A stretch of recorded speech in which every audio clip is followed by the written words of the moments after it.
Hello students, till now we have discussed about the banking, the scheduled bank, the types of bank, functions of banks, and we have discussed one of the important parameters to measure how a bank performs, that is CAR, capital adequacy ratio. And in previous video we have discussed about direct and indirect instruments of financing, जिसमें हमने CRR, SLR, repo, reverse repo, bank rate, open market operation, इन सब चीजों के बारे में discuss किया। आज हम लोग एनालाइजिंग बैंक परफॉर्मेंस इस पर्टिकुलर टॉपिक के ऊपर डिस्कशन करेंगे। तो objective of this particular topic is to analyse whether a particular bank is performing as per industry standards and as per regulations or not. जब मैं यहां वर्ड यूज करता हूं इंडस्ट्री स्टैंडर्ड, इसका मतलब यह है कि यहां पे हमेशा ही कंपैरिजन किया जाएगा, एक बैंक का दूसरे बैंक के साथ कंपैरिजन होगा। तो ये मोर ऑफ कंपैरेटिव एनालिसिस है, जहां पे हम बैंक के परफॉर्मेंस को इवैल्यूएट कर रहे हैं। तो देखते हैं इस पर्टिकुलर टॉपिक में हम क्या डिस्कस करने जा रहे हैं। Banks like other business entities need to make profit. At least three main reasons can be identified for banks' profit motive. पहला, to provide an appropriate return to shareholders. दूसरा, to give confidence to depositor that business is in sound and competently managed. And तीसरा, to maintain and expand the bank's capital base in order to satisfy prudential criteria and facilitate business growth in real terms. तो ये जो तीनों objective है, ये तीनों objective किसी भी ऑर्गेनाइजेशन के लिए हो सकता है। It is not necessary to only banks, ये किसी भी ऑर्गेनाइजेशन के लिए हो सकता है। तो बैंक भी एक एंटिटी है, एक ऑर्गेनाइजेशन है, एक कंपनी है, इसको भी प्रॉफिट बनाना है। और प्रॉफिट किस लिए बनाना है, ये सारी चीजें यहां मेंशन की गई। अब शेयर होल्डर को कैसे पता चलेगा कि बैंक अच्छा परफॉर्म कर रही है कि नहीं, डिपॉजिटर को कैसे पता चलेगा कि बैंक अच्छा परफॉर्म कर रही है कि नहीं, इसी तरीके से जो रेगुलेटर्स हैं उनको कैसे पता चलेगा कि जो रिक्वायर्ड कैपिटल बेस है या जो रिक्वायर्ड प्रूडेंशियल क्राइटेरिया है बिजनेस ग्रोथ के लिए, वो ये सारे बैंक सेटिस्फाई कर रहे हैं कि नहीं कर रहे हैं, ये कैसे पता चलेगा। तो इनको शेयर होल्डर के कॉन्फिडेंस के लिए, डिपॉजिटर के कॉन्फिडेंस के लिए या रेगुलेटर के कॉन्फिडेंस के लिए कुछ मेजर्स हैं which are used to analyse their performance. तो ये मेजर्स क्या हैं? These measures are called measures of profitability. See, अगर यहां पे जब मैं प्रॉफिटेबिलिटी की बात कर रहा हूं, it is linked to wealth maximisation, और वेल्थ मैक्सिमाइजेशन की बात कर रहा हूं तो it is linked to our stakeholders. जितने भी बैंक के स्टेक होल्डर्स है, चाहे वो अकाउंट होल्डर्स हो, रेगुलेटर्स हो, सोसाइटी हो, शेयर होल्डर्स हो, इन सभी के लिए अगर बैंक परफॉर्म कर रहा है तभी वेल्थ मैक्सिमाइजेशन है, और वही वेल्थ मैक्सिमाइजेशन यहां पे प्रॉफिटेबिलिटी को रिलेट करेगा। तो जो इंपॉर्टेंट मेजर्स ऑफ प्रॉफिटेबिलिटी है वह है रिटर्न ऑन एसेट, जिसको ROA भी कहते हैं, रिटर्न ऑन एसेट। दूसरा है रिटर्न ऑन इक्विटी, जिसको ROE कहा जाता है, क्योंकि कई जगह पे आप जैसे आप अगर स्टॉक मार्केट या शेयर मार्केट या मनी कंट्रोल या किसी भी फाइनेंशियल एनालिसिस को देखोगे तो वहां पे डायरेक्टली ROA, ROE इस तरीके के वर्ड यूज किए जाएंगे। तो we must know what is ROA। ROA is return on asset. Asset के ऊपर कितना रिटर्न मिल रहा है, इक्विटी के ऊपर कितना रिटर्न मिल रहा है। इंटरेस्ट स्प्रेड, इंटरेस्ट स्प्रेड क्या होता है इसको हम अभी थोड़ी देर बाद बहुत डिटेल में डिस्कस करेंगे। Interest spread is nothing but, देखिए बैंक का जो ऑपरेशन है वो किस तरीके का ऑपरेशन है कि अकाउंट होल्डर या जो डिपॉजिटर है वो पैसा डिपॉजिट करे, और जो बैंक है वो एसएलआर सीआरआर को माइनस करने के बाद जो बचता है उस अमाउंट को लोन फॉर्म में देगा।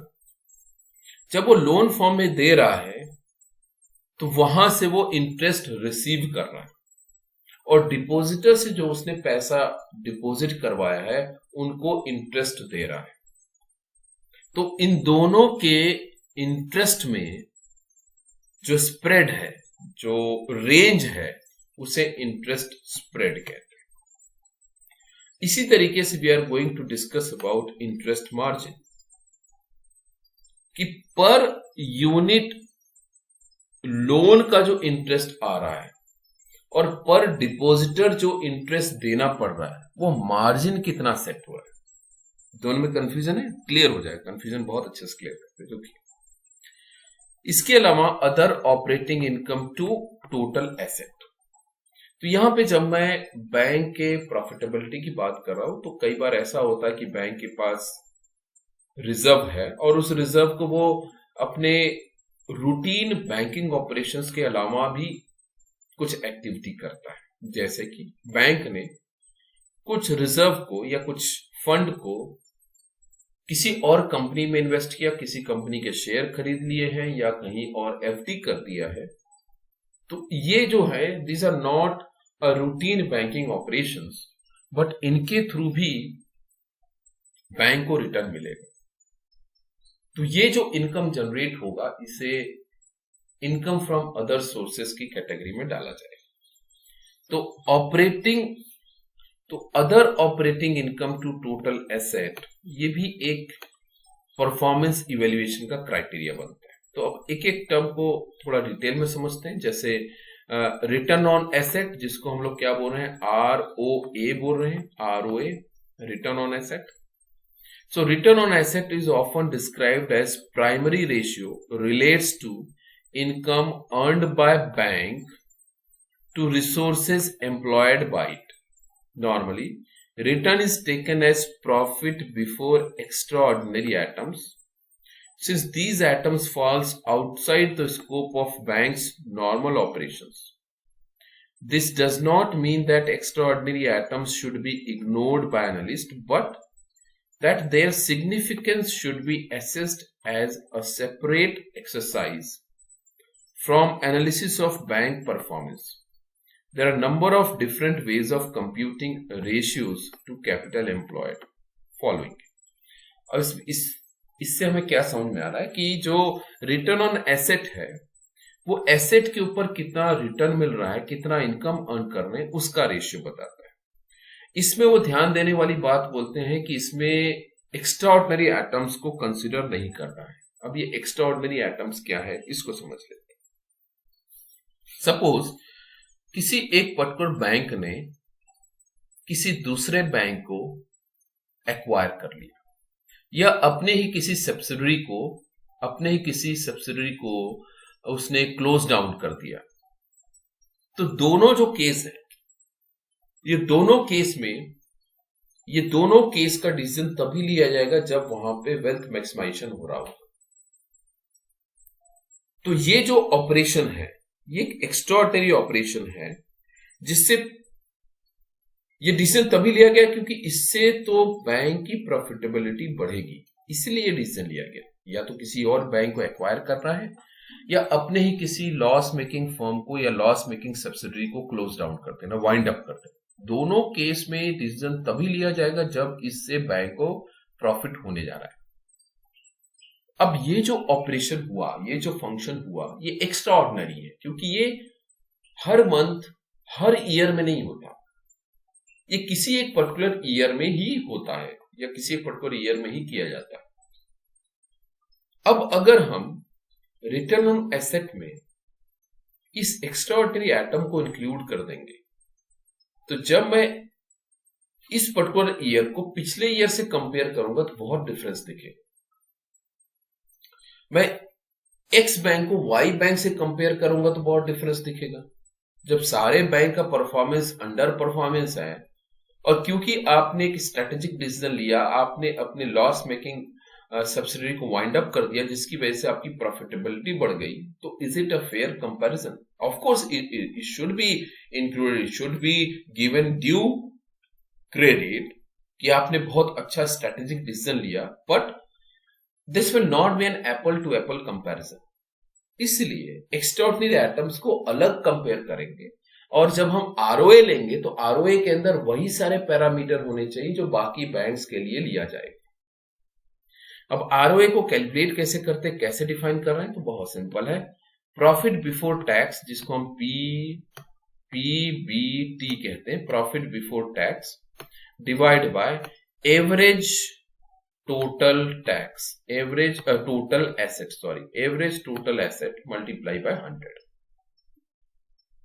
तो प्रॉफिट बिफोर टैक्स लेना है और एवरेज टोटल एसेट मतलब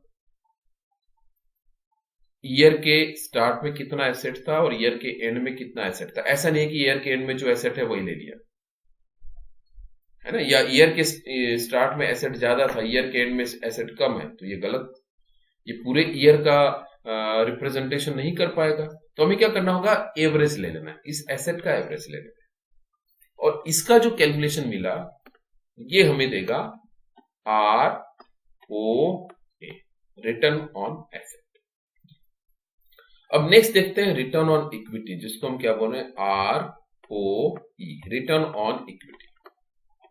जब रिटर्न ऑन इक्विटी की बात की जाती है, the ratio relates to profit earn after tax. अब यहां पे आप देखोगे, यहां पे बिफोर टैक्स लिया गया है और यहां पे आफ्टर टैक्स लिया गया है। ऑब्वियस रीजन है कि before tax is for every stake holder, लेकिन जब आफ्टर टैक्स की बात करेंगे, this is only for share holder, क्योंकि आफ्टर टैक्स वाला जो पैसा बचता है वो तो सारे एक्सपेंसेस मीट होने के बाद बच रहा है ना। तो जो पैसा बचा वो किसका है, वो पैसा जो बचा है वो तो शेयर होल्डर का है।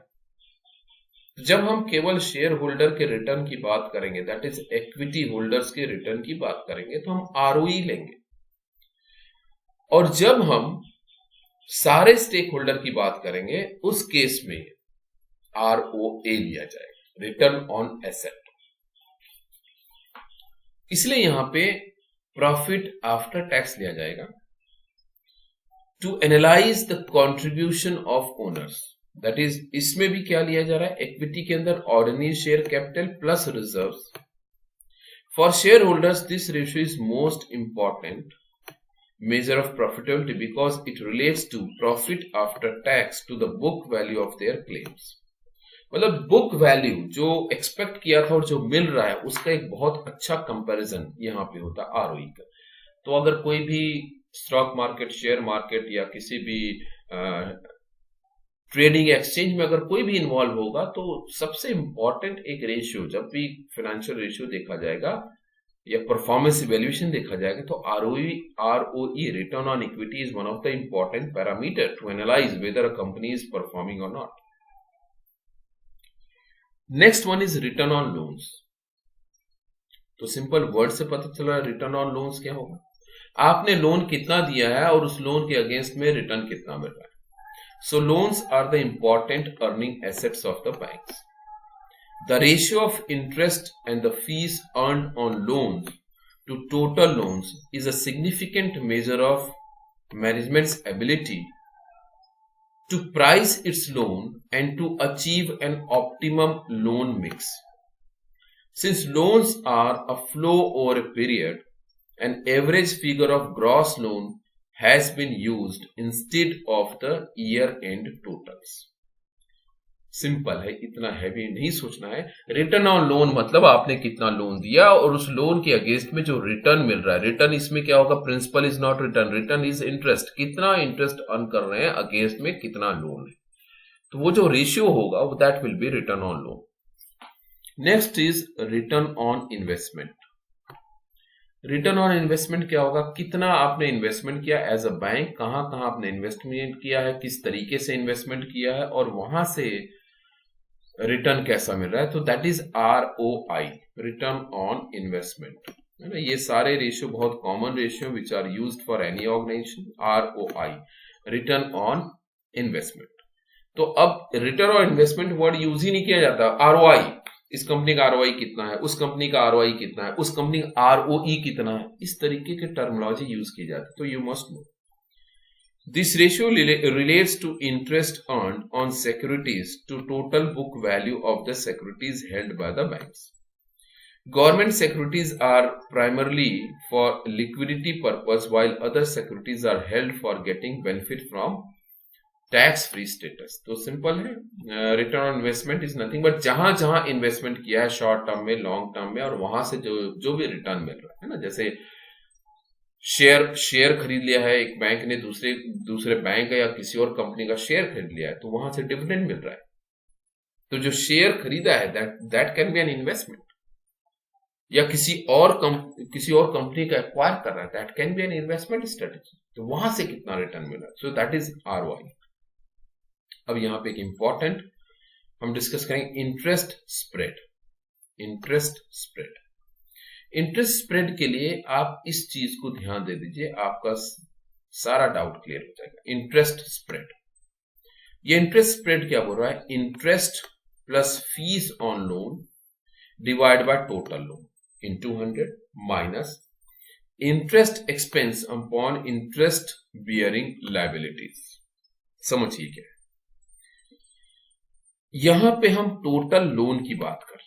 टोटल लोन का क्या मतलब है कि बैंक ने कितना लोन दिया है और उन लोन के अगेंस्ट में बैंक को कितना इंटरेस्ट मिल रहा है, प्लस उस पर्टिकुलर ईयर में बैंक ने कितना फीस चार्ज किया है ऑन लोन। ये फीस क्या है? देखिए, जब ये लोन लेने जाएंगे तो उसमें कुछ फीस डिडक्ट होता है। ऑपरेशनल फीस हो सकता है, प्रोसेसिंग फीस हो सकता है। तो प्रोसेसिंग फीस हो सकता है, तो वो फीस है। तो इंटरेस्ट कितना मिला इन लोन के अगेंस्ट में और क्या क्या फीस चार्ज किया गया, बिकॉज ये सारा तो हमारा इनकम हुआ ना फॉर द बैंक, ये तो इनकम हुआ। तो इसको लिया गया डिवाइड बाय टोटल लोन्स, कितने लोन्स के अगेंस्ट में ये आया, इसमें से ये हो गया मेरा रिटर्न ऑन लोन। और ये देखिए, ये मेरे एक्सपेंस है। कौन से एक्सपेंस है? Interest bearing liability is nothing but कितना डिपॉजिटर ने डिपॉजिट किया और उस डिपॉजिट के अगेंस्ट में आपको इंटरेस्ट देना पड़ रहा है। So that is an interest expense जो आपको देना है। So interest expense divide by interest bearing liabilities, ये जो मिलेगा वो होगा एक्सपेंस रेशियो। ये हो गया अर्निंग रेशियो, ये हो गया एक्सपेंस रेशियो। इन दोनों का जो डिफरेंस होगा, कितना आया, कितने परसेंटेज में आया, कितने परसेंटेज में देना है, इन दोनों परसेंटेज का difference is interest spread. I hope आपको समझ आया। नेक्स्ट देखिए, नेट इंटरेस्ट मार्जिन। अब स्प्रेड के बाद मार्जिन की बात हो, तो मार्जिन बहुत आसान है। मार्जिन देखिए, interest income minus interest expense. केवल इनकम की बात, इंटरेस्ट इनकम जो रिसीव हुआ, जो लोन के अगेंस्ट में इंटरेस्ट मिला और जो डिपॉजिट के अगेंस्ट में इंटरेस्ट देना है, इन दोनों का डिफरेंस निकाल लीजिए। और एवरेज टोटल एसेट जो होगा उसको अगर हम डिवाइड करेंगे तो हमें नेट इंटरेस्ट मार्जिन मिल जाता है। सिंपल है ना भाई, ये हमारे पास आ रहा है और ये वाला हमें देना है, इन दोनों का डिफरेंस हमारा बचत है with respect to total asset is net interest margin. फिर उसके बाद है other operating income to total asset. Other operating income to total asset, जैसे अदर ऑपरेटिंग इनकम बताया, कुछ ऑपरेशनल इनकम है, जैसे मे बी प्रोसेसिंग फीस वाला पार्ट है, या कहीं कोई और सोर्स ऑफ इनकम है, कोई भी। जैसे इस समय आप देखिए कि जो इंश्योरेंस, किसी के बिहाफ पे इंश्योरेंस कर रहा है बैंक, तो अदर सोर्स ऑफ इनकम या अदर ऑपरेटिंग इनकम है। So other operating income divide by average total asset gives other operating income to total asset का रेशियो। तो ये जो रेशियो है, other operating income, net interest margin, interest spread, return on investment, return on loan, return on equity, return on asset, ये सारे ratio हैं which are used to analyze the profitability of banks, which are used to evaluate the performance of banks, कि एक particular bank कैसा perform कर रहा है, private bank with respect to public sector bank, ये किस तरीके से परफॉर्म कर रहे हैं। तो ये इनका जब हम कंपैरिजन करते हैं तो ये रेशियो के टर्म में किया जाता है। तो ये सारी रेशियो है। अब ये एसेट अमाउंट के ऊपर नहीं कर सकते क्योंकि एसबीआई का एसेट बहुत बड़ा है, आईसीआईसीआई का एसेट बहुत बड़ा है, वहीं पे यूको का एसेट बहुत छोटा है। सो अगर हम उनके टोटल लोन की अगर हम ले तो total loan can not be compare, total loan of UCO can not be compared with that of SBI. But इनके रेशियो जब हम ले लेंगे, है ना, ये सारी जो रेशियो हमने डिस्कस की, इनके रेशियो का जब कंपैरिजन होगा तब ये एक यूनिफॉर्मिटी कंपैरिजन होगा, तब हम बोल सकते हैं this is an apple to apple comparison. So these ratios are used to evaluate the performance of banks. I hope आपको ये समझ में आया। तो नेक्स्ट वीडियो में we will discuss about CAMELS rating, एक और परफॉर्मेंस इवैल्यूएशन का, कंपैरेटिव परफॉर्मेंस इवैल्यूएशन का ये एक मेथड है कैमल्स रेटिंग मेथड। इसके बारे में डिस्कस करेंगे। अभी तक जो भी डाउट है kindly provide your feedback. Thank you.